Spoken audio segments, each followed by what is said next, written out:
नमस्कार दोस्तों, पिछले लेक्चर में हमने बात करी थी salient features of Indian constitution के बारे में, जो कि हमारा पार्ट 1 था और हमने फंडामेंटल राइट्स तक वहां पे पढ़ लिया था। अब आगे के जो फीचर्स है वो हम इस लेक्चर में पढ़ेंगे। तो स्वागत करता हूं आपका डिजायर टू लर्न पे। मेरा नाम है अनवित सिसोदिया और आप मेरे साथ पढ़ रहे हैं इंडियन पॉलिटी। नेक्स्ट जो हमारा फीचर है वो है directive principle of state policy, जो कि पार्ट 4 ऑफ द कॉन्स्टिट्यूशन के अंदर दिया गया है। बेसिकली डीपीएसपी क्या होते हैं? गवर्नमेंट या फिर स्टेट, दोनों एक ही चीज है।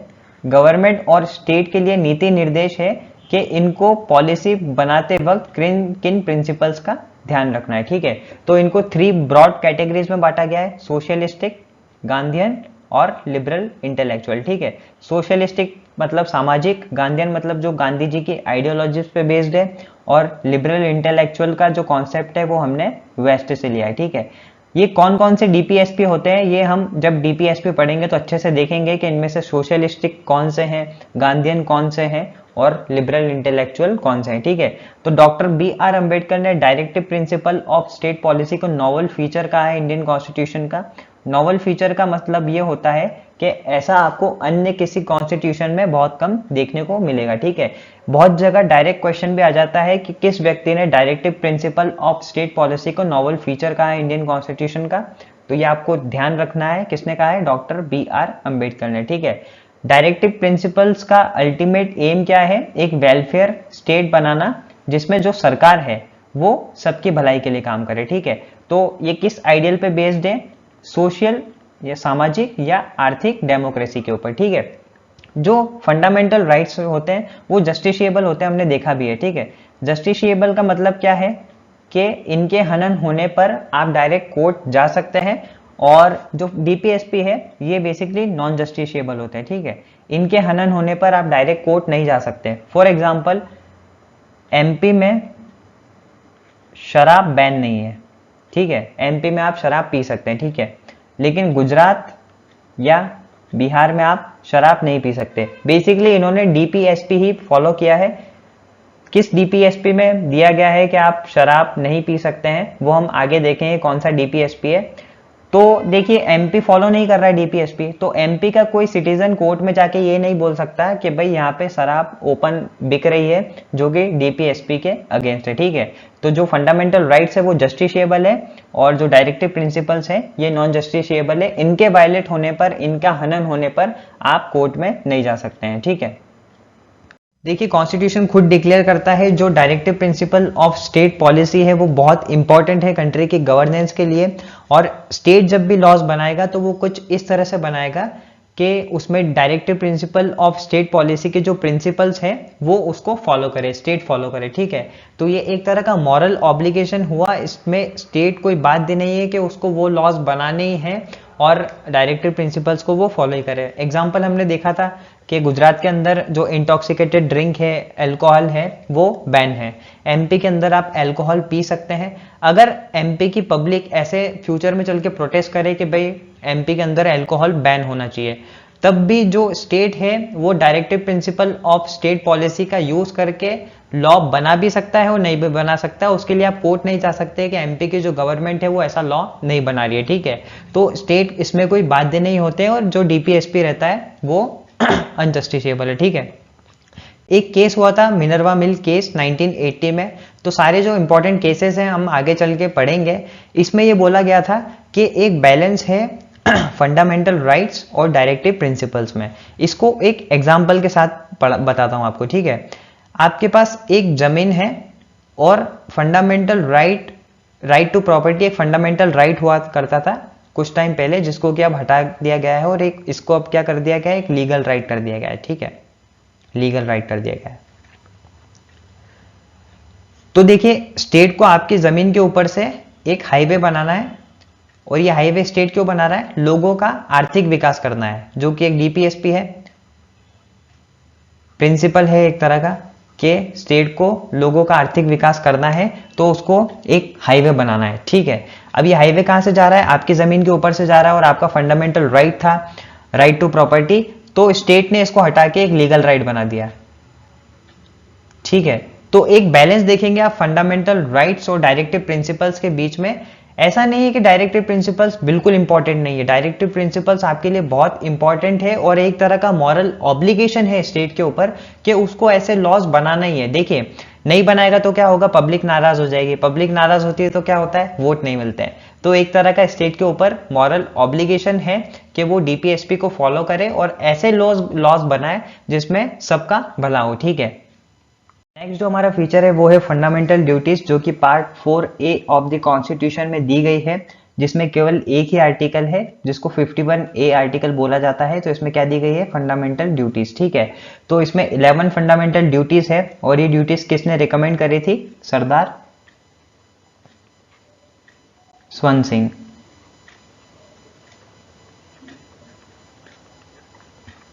सरदार स्वर्ण सिंह कमेटी। ठीक है, तो इन्होंने रिकमेंड 8 ड्यूटीज करी थी, लेकिन हमने कितनी बनाई थी, 10 फंडामेंटल ड्यूटीज। और ये जो 11th वाली है ये 86 कॉन्स्टिट्यूशनल अमेंडमेंट एक्ट के तहत ऐड करी गई है। कौन सी होती है, जब हम फंडामेंटल ड्यूटीज पढ़ेंगे तो उसके बारे में अच्छे से देखेंगे। ठीक है, तो ये सरदार स्वर्ण सिंह कमेटी कौन बनाता है, कांग्रेस की गवर्नमेंट बनाती है। कब बनाती है, 1970, इधर नहीं लिखेगा, 1976 में। ठीक है, तो कॉन्स्टिट्यूशन के हिसाब से हमें कुछ फंडामेंटल राइट्स मिले हुए हैं, तो हमारी कुछ देश के प्रति फंडामेंटल ड्यूटीज भी बनती है। तो वो ड्यूटीज क्या होती है, जब हम फंडामेंटल ड्यूटीज पढ़ेंगे, part 4A of the constitution पढ़ेंगे, आर्टिकल 51A पढ़ेंगे, तो वो फंडामेंटल ड्यूटीज के बारे में डिटेल में देखेंगे। ठीक है, डायरेक्टिव प्रिंसिपल्स की तरह जो फंडामेंटल ड्यूटीज होती है वो भी नॉन जस्टिसेबल होती है।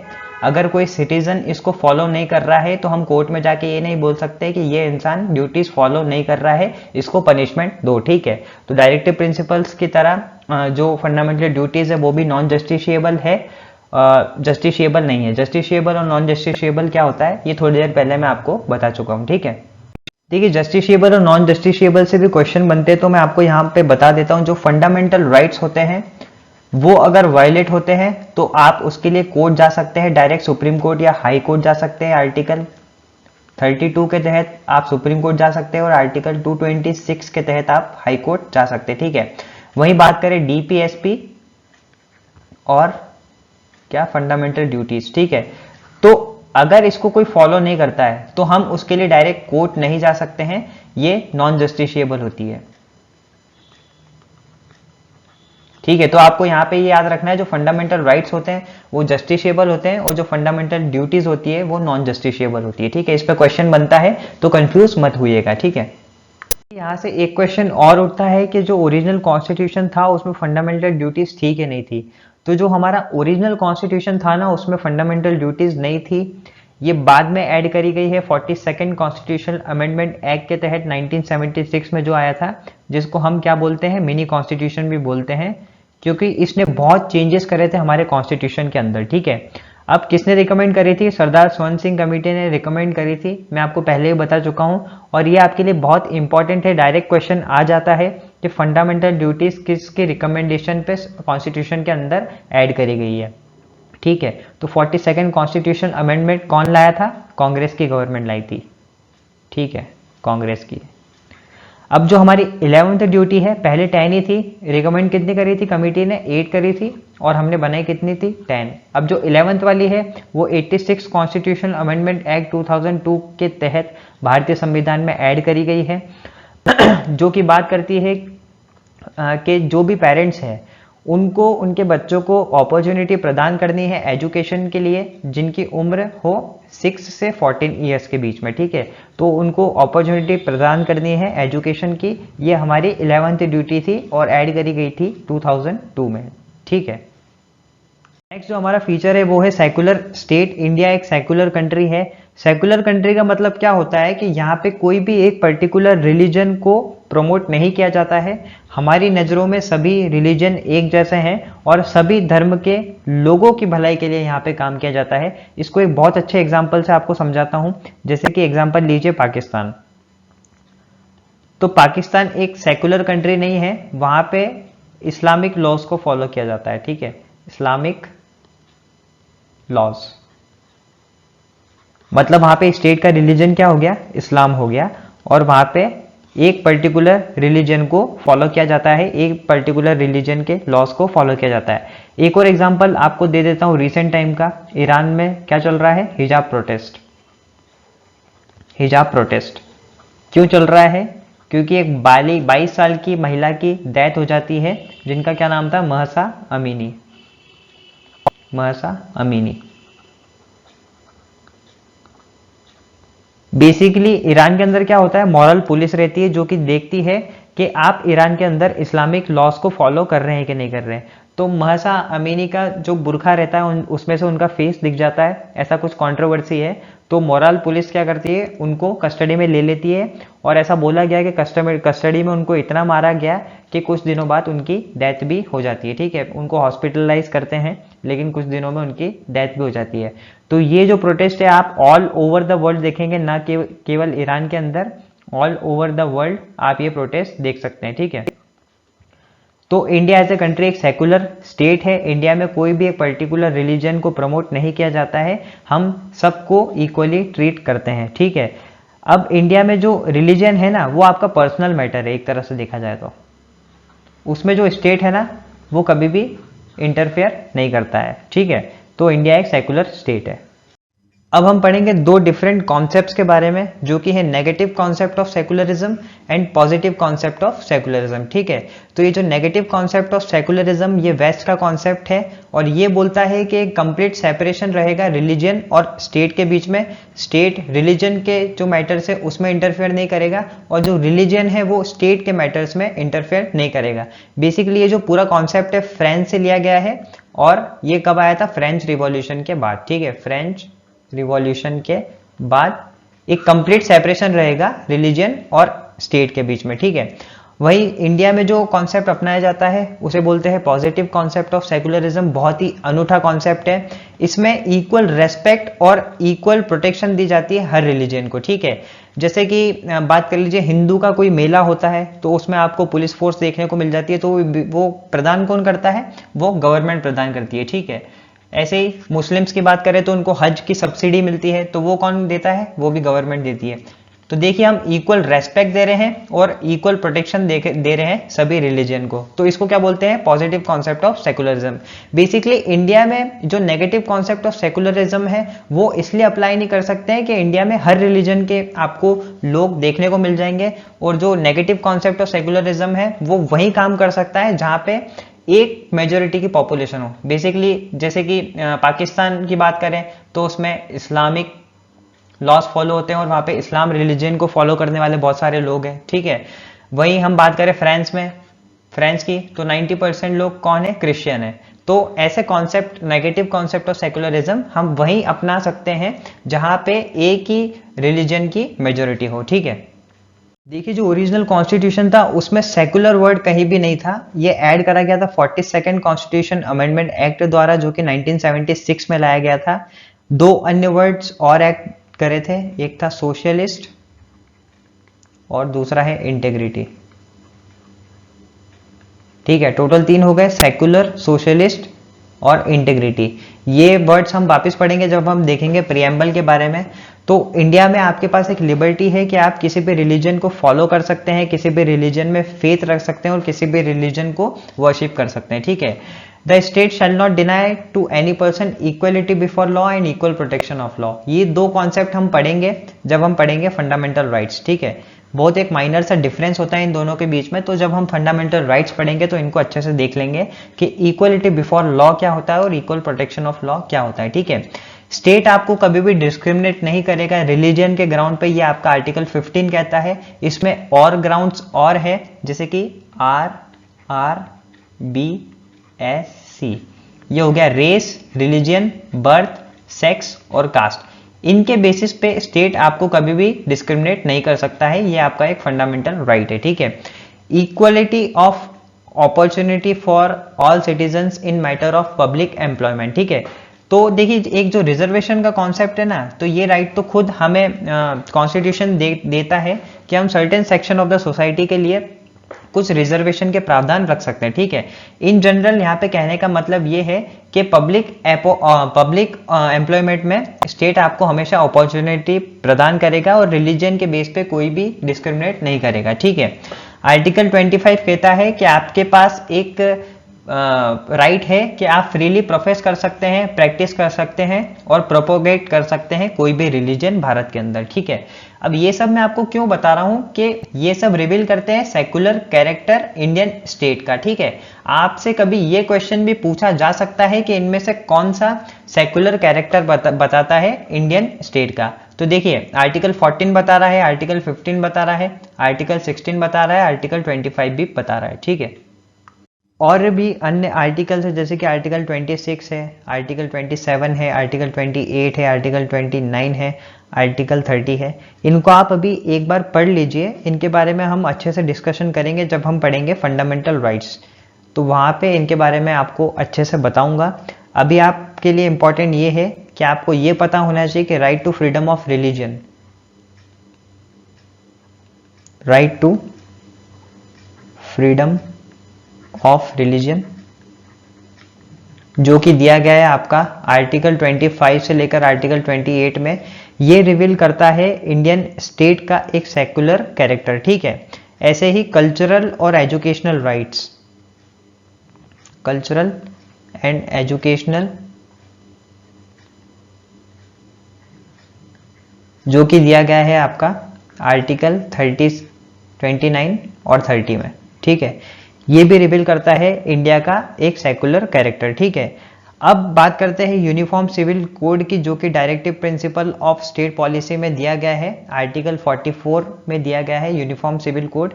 बेसिकली हम इसके बारे में भी तब डिस्कशन करेंगे जब हम डीपीएसपी पढ़ेंगे। आपको एक रफ आइडिया दे देता हूँ यूनिफॉर्म सिविल कोड क्या होता है, कि भारत में हर धर्म के लिए एक कॉमन सिविल लॉ, ठीक है। तो अभी जैसे हिंदू हैं उनमें शादी अलग तरीके से होती है, डाइवोर्स अलग तरीके से होता है, मुस्लिम्स हैं उनमें शादी अलग तरीके से होती है, डाइवोर्स अलग तरीके से होता है। बेसिकली जो ट्रिपल तलाक है उसको तो इनवैलिड घोषित कर दिया गया है, लेकिन अभी भी जो रिलीजियस लॉज है वो सब जो रिलीजन है कंट्री के अंदर उनके अलग अलग है। तो यूनिफॉर्म सिविल कोड क्या बोलता है कि एक सिंगल सिविल कोड होना चाहिए सभी धर्म के लिए, ठीक है। अच्छे से डिस्कशन करेंगे जब हम आर्टिकल 44 पढ़ेंगे डीपीएसपी के अंदर और देखेंगे कि यूनिफॉर्म सिविल कोड क्या होता है, ठीक है। देखिए अब यूनिफॉर्म सिविल कोड की बात अगर हुई है तो आप मुझे बताइए कि भारत के अंदर यूनिफॉर्म सिविल कोड होना चाहिए कि नहीं होना चाहिए। बेसिकली यूनिफॉर्म सिविल कोड क्या होता है कि एक सिंगल सिविल लॉ होगा। सिविल लॉ क्या होता है, बेसिकली मैरिज, डाइवोर्स हुआ, मेंटेनेंस हुआ, इनहेरिटेंस हुआ, अडॉप्शन हुआ, सक्सेशन ऑफ प्रॉपर्टी हुआ, कि इनके लॉस कैसे रहेंगे, वो एक सिंगल लॉ सभी धर्मों के लिए होना चाहिए कि सब धर्म के अपने अपने सिविल लॉस चल सकते हैं भारत के अंदर। ये बेसिकली डिबेट वाला टॉपिक है, लेकिन आप मुझे बताइए कि आपको क्या लगता है कि भारत के अंदर यूनिफॉर्म सिविल कोड होना चाहिए कि नहीं होना चाहिए, ठीक है।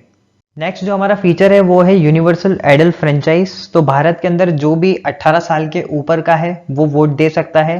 पहले ये जो एज थी ये 21 ईयर्स थी, तो इसको बदल दिया गया 61st कॉन्स्टिट्यूशनल अमेंडमेंट एक्ट द्वारा, जो कि लाया गया था 1988 में। ये आपको याद होना चाहिए कि किस एक्ट के द्वारा जो वोटिंग एज है वो रिड्यूस कर दी गई थी। तो 61st कॉन्स्टिट्यूशनल अमेंडमेंट एक्ट था, 1988 में आया था, ठीक है। तो कितनी कर दी गई, 21 से 18 साल कर दी गई, ठीक है।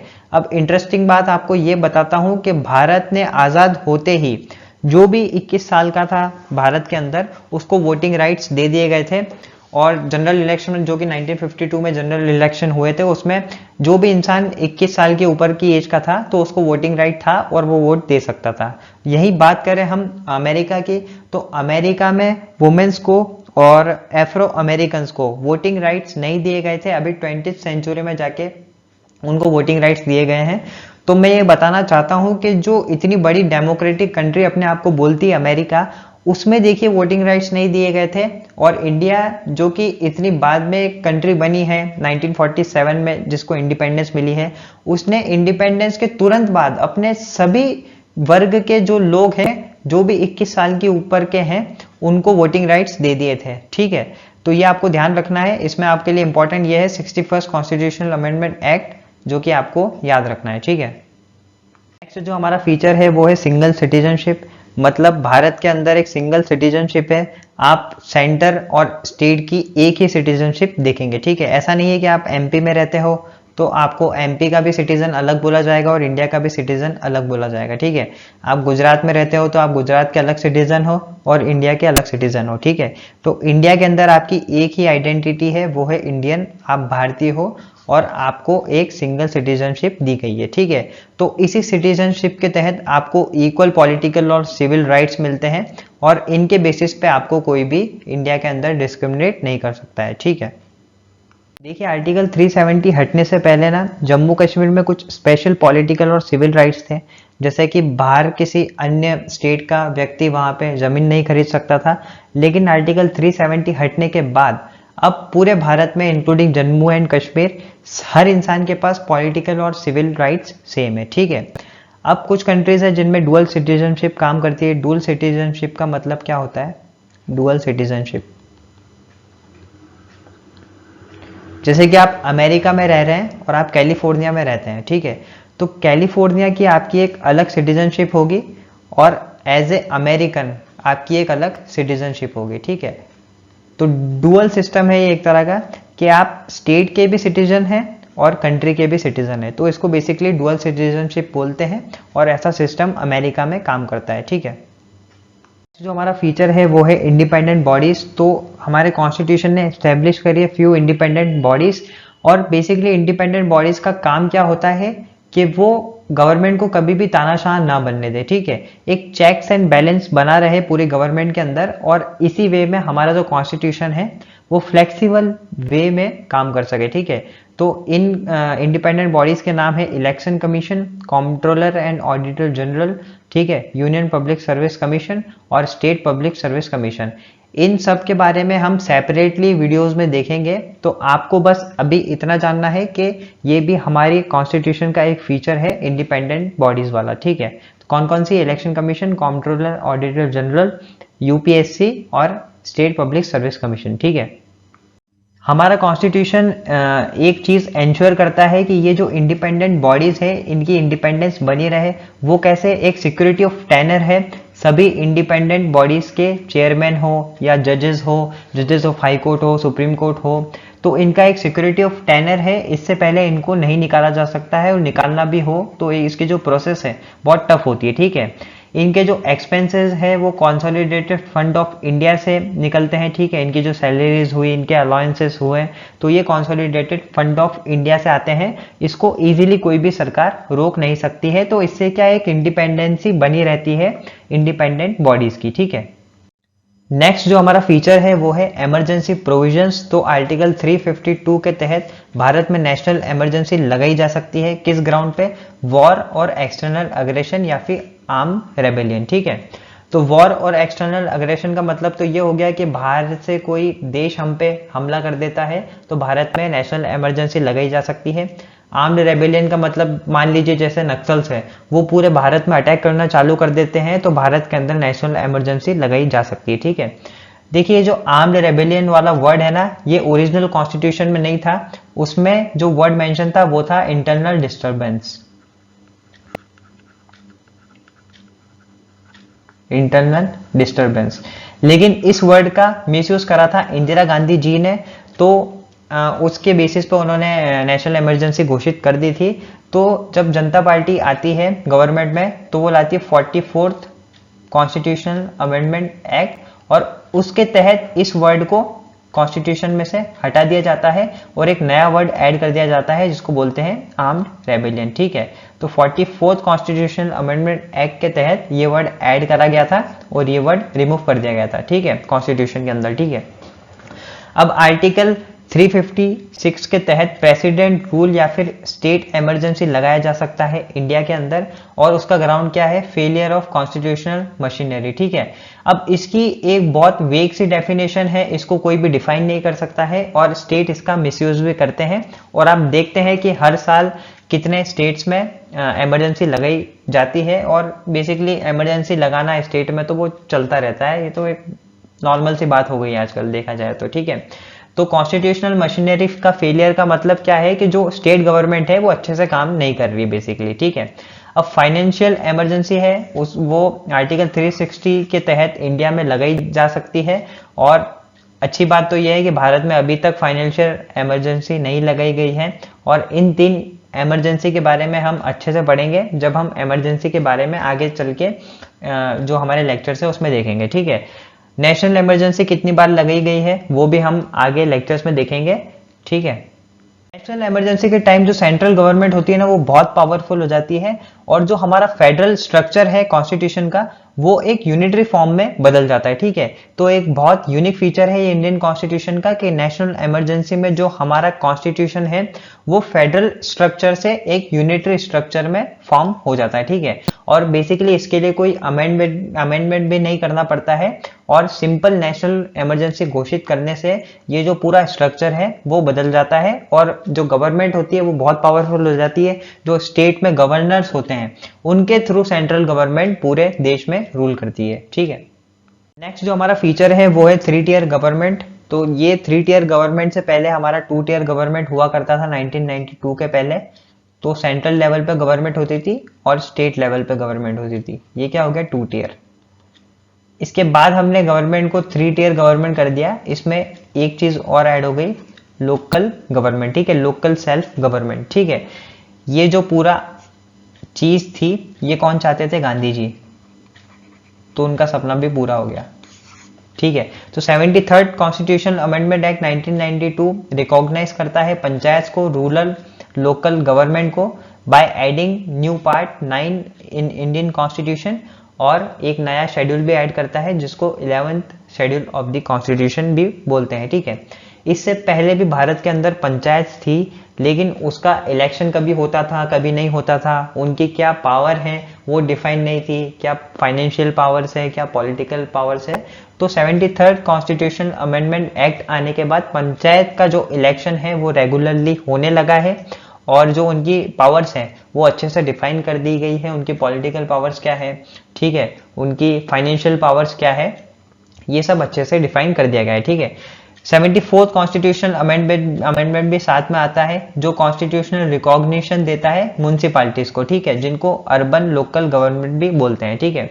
ये एक नया पार्ट ऐड करता है, पार्ट 9A ऑफ कॉन्स्टिट्यूशन, और एक न्यू शेड्यूल ऐड करता है जिसको 12th schedule of the constitution भी बोलते हैं, ठीक है। ये दोनों अमेंडमेंट आपको बिल्कुल याद होना चाहिए। इन पे मैं 3, 4, 5 जितने स्टार लगाना हो लगा लो। ये 73rd कॉन्स्टिट्यूशनल अमेंडमेंट एक्ट किस लिए है, रूरल लोकल गवर्नमेंट के लिए, पंचायत के लिए, ठीक है। और 74th अमेंडमेंट किस लिए है, 1992 में जो आया है वो म्युनिसिपैलिटीज के लिए है, अर्बन लोकल गवर्नमेंट के लिए, ठीक है। आगे हम लेक्चर्स में इसके बारे में और अच्छे से देखेंगे 3 टियर गवर्नमेंट क्या होता है, पंचायत क्या होता है, म्युनिसिपैलिटीज क्या होता है, ठीक है। यहाँ पे मैंने अच्छे से बता दिया है कि जो पंचायती राज है उसको रिकॉग्निशन मिला था 73rd कॉन्स्टिट्यूशनल अमेंडमेंट एक्ट से, और इसने ऐड क्या करा था, पार्ट 9 और शेड्यूल 11 कॉन्स्टिट्यूशन के अंदर, ठीक है। और जो म्युनिसिपैलिटीज है उसको रिकॉग्निशन मिला था 74th कॉन्स्टिट्यूशनल अमेंडमेंट एक्ट से, और इसने ऐड क्या करा था, पार्ट 9A ऑफ कॉन्स्टिट्यूशन और शेड्यूल 12 ऑफ कॉन्स्टिट्यूशन, ठीक है। ये आपको बिल्कुल याद होना चाहिए, इसको रट्टा मार लो, कैसे भी याद करना है करो, लेकिन 73rd और 74th कॉन्स्टिट्यूशनल अमेंडमेंट एक्ट तो आपको याद बिल्कुल होना ही चाहिए, ठीक है। नेक्स्ट जो हमारा फीचर है वो है कोऑपरेटिव सोसाइटीज। तो 97 कॉन्स्टिट्यूशनल अमेंडमेंट एक्ट के तहत जो कोऑपरेटिव सोसाइटीज है उनको एक संवैधानिक दर्जा दे दिया गया है। बहुत फेमस कोऑपरेटिव सोसाइटीज है, जैसे कि आपको पता ही होगा अमूल, ये तो वर्ल्ड फेमस है, ठीक है। फिर नेक्स्ट हुआ आपका इफको, तो ये भी क्या है, एक कोऑपरेटिव सोसाइटीज है। ऐसे बहुत सारी कोऑपरेटिव सोसाइटीज है। बेसिकली कोऑपरेटिव सोसाइटीज जरूरी क्यों है, क्योंकि यहाँ पे ग्रास रूट लेवल पे काम होता है, ठीक है, ग्रास रूट लेवल पे। और ये क्या प्रमोट करता है, आपका इंक्लूसिव डेवलपमेंट। ये सब जो चीजें हैं ना ये आप पढ़ेंगे जब आप इकोनॉमिक्स पढ़ेंगे, इसलिए जो कोऑपरेटिव्स है वो हमारे लिए जरूरी है, ठीक है। जो 97 कॉन्स्टिट्यूशनल अमेंडमेंट एक्ट है वो बताता है right to form cooperative societies, और एक फंडामेंटल राइट्स और ऐड कर देता है आर्टिकल 19 में, ठीक है। तो एक राइट आपका ये भी हो गया कि आप कोऑपरेटिव सोसाइटीज बना सकते हैं, और इसके हनन होने पे आप डायरेक्ट सुप्रीम कोर्ट भी जा सकते हो और हाई कोर्ट भी जा सकते हैं, ठीक है। क्योंकि जो आपके फंडामेंटल राइट्स हैं वो क्या है, जस्टिशिएबल है। ठीक है, ये एक और डीपीएसपी भी ऐड करता है जो कि आर्टिकल 43B है। ठीक है, और ये एक नया पार्ट भी ऐड करता है जिसको पार्ट 9B बोला गया। ठीक है, पार्ट 9A क्या है और पार्ट 9 क्या है, ये आप मुझे बताओ, अभी थोड़ी देर पहले ही अपन ने पढ़ा है। ठीक है, ये आपके लिए इतना इंपॉर्टेंट नहीं है कि आर्टिकल 243 ZS2 आर्टिकल 243 ZT, ये आपके लिए इतने इंपॉर्टेंट नहीं है। बेसिकली आपको 97 कॉन्स्टिट्यूशनल अमेंडमेंट एक्ट पता होना चाहिए कि ये किस लिए है और इसने कौन सा पार्ट ऐड करा, और आपका जो right to form cooperative society आपका एक फंडामेंटल राइट है कि नहीं है, और इसने एक डीपीएसपी भी ऐड करा था जो कि है आर्टिकल 43B, जिसमें जो स्टेट रहता है वो प्रमोट करता है कोऑपरेटिव सोसाइटीज को। ठीक है, अब लेक्चर खत्म करने से पहले ये वाला आपके लिए मेरे पास एक क्वेश्चन है कि which one of the following is the source of federal system with a strong central government provided in the Indian constitution. ठीक है, तो हमने बात भी करी थी रेसिड्यूअरी पावर की, रेसिड्यूअरी पावर। तो बताइए इसमें से राइट आंसर कौन सा है। नेक्स्ट जो हमारा क्वेश्चन है वो है which of the following is not a feature borrowed from US constitution. इसमें से कौन सा फीचर हमने यूएस कॉन्स्टिट्यूशन में से बोरो नहीं किया है। ठीक है, fundamental rights, judicial review, fundamental duties या फिर इंडिपेंडेंस ऑफ जुडिशरी। इन दोनों के आंसर आपको मुझे कमेंट बॉक्स में देना है। ठीक है, तो अभी के लिए बस इतना ही हमने अपना कंप्लीट कर लिया है salient features of Indian constitution, salient features of Indian constitution हमारा कंप्लीट हो गया है। और नेक्स्ट लेक्चर में हम बात करेंगे preamble and union and it's territories के बारे में। ठीक है, तो कॉन्स्टिट्यूशन हम स्टार्ट कर देंगे प्रीएम्बल से और हम पढ़ेंगे यूनियन एंड इट्स टेरिटरीज के बारे में। So thank you for watching this video. मिलता हूँ आपसे नेक्स्ट लेक्चर में। UPSC CDS desire to learn के इंस्टाग्राम चैनल को फॉलो करें, डिजायर टू लर्न की टेलीग्राम चैनल को ज्वाइन करें और इस चैनल को सब्सक्राइब करें। Thank you.